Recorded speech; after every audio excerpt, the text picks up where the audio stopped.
জানতে চাওয়া হবে এই বন্যার কারণটা, আহত এবং নিহত যারা আছেন এই গণ অভ্যুত্থানে তাদের ব্যাপারে একটা ফাউন্ডেশন হবে, এই কথাটা আমরা আপনাদেরকে আগেও বলেছিলাম।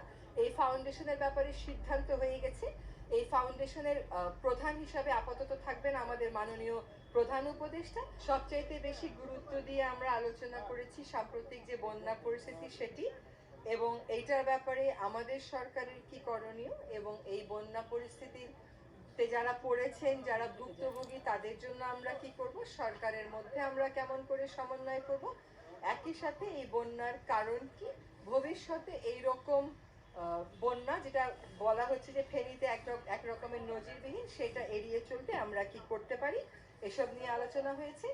আমাদের সিদ্ধান্ত হয়েছে যে সর্বোচ্চ গুরুত্ব দিয়ে বন্যা উপদ্রুত সবকটা জেলাতেই উপদেষ্টা মণ্ডলীর সদস্যরা যাবেন।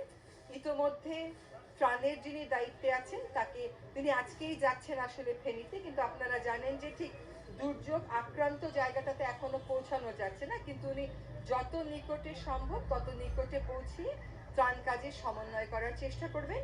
এবং আমাদের মধ্যেও একটা সমন্বয় আনতে হবে, যেমন ত্রাণ, পানি, কৃষি, মৎস্য, এই সমন্বয়ের ব্যাপারটা নিয়ে আমাদের সর্বোচ্চ আলোচনা করা হয়েছে, আমাদের অনেক আলোচনা করা হয়েছে। আর আমরা শুনছি যে আসলে উজানেও অনেক বৃষ্টিপাত হয়েছে, প্লাস আমাদের যেখানে বন্যা আক্রান্ত জেলাগুলো সেখানেও অনেক বৃষ্টিপাত হয়েছে। তো এই ধরনের ফ্ল্যাশ ফ্লাডগুলোর ক্ষেত্রে কি ধরনের আগাম সতর্কতা আমরা পেতে পারি, আমাদেরকে আগাম সতর্ক করা হয়েছিল কিনা, ভবিষ্যতে এই ধরনের পরিস্থিতি এড়াতে রাষ্ট্রগুলো কিভাবে কাজ করতে পারে, কি সুনির্দিষ্ট পদক্ষেপ নিতে পারে, সে বিষয়ে কথা বলতে আজকে আমাদের মাননীয় প্রধান উপদেষ্টার সাথে ভারতীয় রাষ্ট্রদূতের এখন একটি বৈঠক হবে। এটা হলো বন্যা পরিস্থিতি, এবং এখানে বলা হয়েছে যে যতক্ষণ পর্যন্ত বন্যা উপদ্রুত সকল মানুষের ক্ষয়ক্ষতি ঠিক করে নিরূপণ করা না হবে এবং যতক্ষণ পর্যন্ত এটার পুনর্বাসনের পূর্ণ ব্যবস্থা না করা হবে, এটা সবসময় আমাদের নজরদারিতে থাকবে।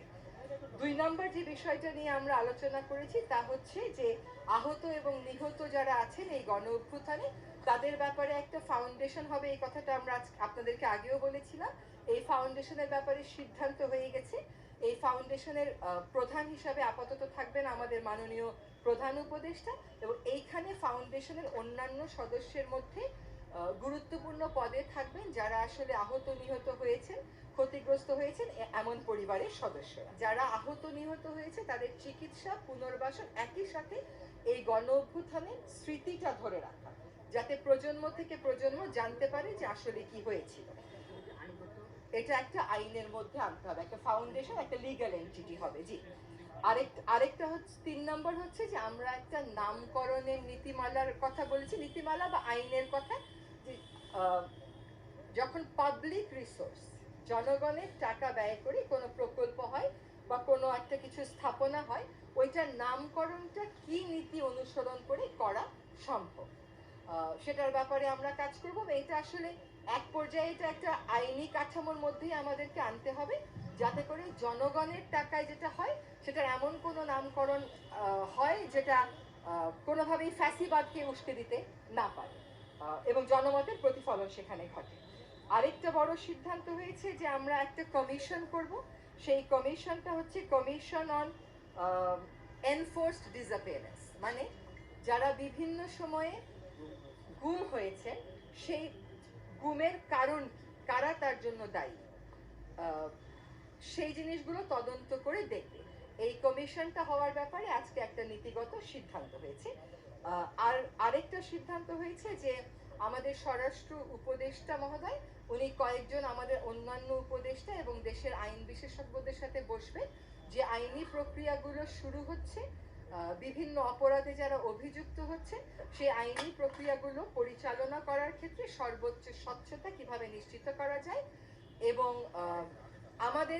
আমরা যাতে মানবাধিকারের সবকটা বিষয় সমুন্নত রেখে সম্মান করে তারপরেই আইনগত প্রক্রিয়া চালাতে পারি, সেজন্য কোথায় কোথায় কি নির্দেশনা যাওয়া প্রয়োজন সেটা এই কমিটি ঠিক করে তারপরে জানিয়ে দেবে, কারণ একই তো প্রশাসনে এখনো আমরা আছি। আরেকটা কথা হচ্ছে যে বিভিন্ন মানুষ বিভিন্ন বিষয় নিয়ে প্রতিবাদ করছে, সেই প্রতিবাদ তারা করতেই পারেন, এটা তাদের অধিকার, অনেক বছর তারা অনেক কিছু বলতে পারেননি, কিন্তু ওই প্রতিবাদের কারণে যাতে জনজীবনে কোনো বাড়তি অসুবিধার সৃষ্টি না হয় সেটা নিশ্চিত করার জন্য এই প্রতিবাদের সাথে সরকারের কি করে একটা সম্পর্ক করে ফেলা যায়, প্রতিবাদটা কোথায় হলে কেমন করে হলে ভালো হয়, অনির্দিষ্টকালের জন্য না করে কিভাবে করে যারা প্রতিবাদ করছেন কোনো একটা বিষয়ে তাদের মুখপাত্রের সাথে সরকারি মুখপাত্র বসে পড়তে পারেন এবং এটার একটা সমাধানে যেতে পারে, সেটারও একটা উপায় বের করা হবে। এই স্বরাষ্ট্র মন্ত্রণালয় যে মিটিংটা করবেন কয়েকজন উপদেষ্টা এবং অন্যান্য বিশেষজ্ঞদেরকে নিয়ে, সেটার মাধ্যমে।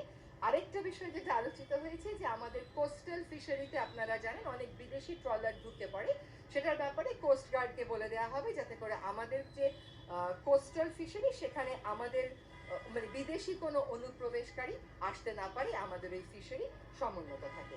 যে এখন প্রধান উপদেষ্টা মহোদয়ের সাথে ভারতীয় রাষ্ট্রদূতের একটা সভা হচ্ছে, সেখানে বাংলাদেশ রাষ্ট্রের পক্ষ থেকে ভারতের কাছে জানতে চাওয়া হবে এই বন্যার কারণটা, এবং এইটা ভবিষ্যতে আমরা এড়িয়ে চলতে আন্তর্জাতিক আইনের কাঠামো এবং আমাদের সম্পাদিত চুক্তিগুলো মেনে বা আরো কোনো চুক্তি করতে হলে সেই চুক্তিগুলো করে কিভাবে এড়িয়ে চলতে পারি সে বিষয়টা নিয়ে রাষ্ট্রীয় পর্যায়ে আলোচনা হচ্ছে। কাজে অবশ্যই অফিসিয়াল চ্যানেলে জানানো হচ্ছে। আরেকটা হচ্ছে যে দেশের একটা বাস্তবতা থাকে, মানুষের একটা ভাষা থাকে, সেই ভাষার ব্যাপারে আসিফ অলরেডি কথা বলেছে। আরেকটা হচ্ছে একটা গণ অভ্যুত্থানের সরকার যখন দায়িত্ব গ্রহণ করে তখন মানুষ কিন্তু পূর্বের প্রশাসনকে যদি একই রকম দেখে তাহলে মানুষ একটা ভিন্ন বার্তা পেয়ে যায়। ফলে গণ অভ্যুত্থানের বার্তাকে ধারণ করে এইটার ফলশ্রুতিতে যে পরিবর্তনের অঙ্গীকারগুলো আমরা করছি বা পরিবর্তনের দাবিগুলো আসছে সেগুলোকে ত্বরান্বিত করতে কিছু কিছু ক্ষেত্রে সিদ্ধান্ত দ্রুত নিতে হয়েছে। তার মানে এই না যে সকল ক্ষেত্রেই সিদ্ধান্ত আমাদের দ্রুত নিতে হবে। কখনো আমরা পরিবর্তন দেখতে চাই, কখনো আমরা খুব রাতারাতি পরিবর্তন দেখতে চাই না। কিছু পরিবর্তন প্রয়োজন ছিল, যে পরিবর্তনগুলো তাৎক্ষণিকভাবে না হলে গণ অভ্যুত্থানের যে চেতনা সেটা গিয়ে একটা প্রতিফলিত হতো না। সেজন্য কিছু কিছু ক্ষেত্রে খুব তড়িৎ সিদ্ধান্ত নেওয়া হয়েছে, আর বাকিগুলো ক্ষেত্রে তড়িৎ সিদ্ধান্ত নিলেও কিন্তু আলাপ আলোচনা করে নেওয়া হয়েছে, আর বাকিগুলোতে হয়তো আরেকটু সময়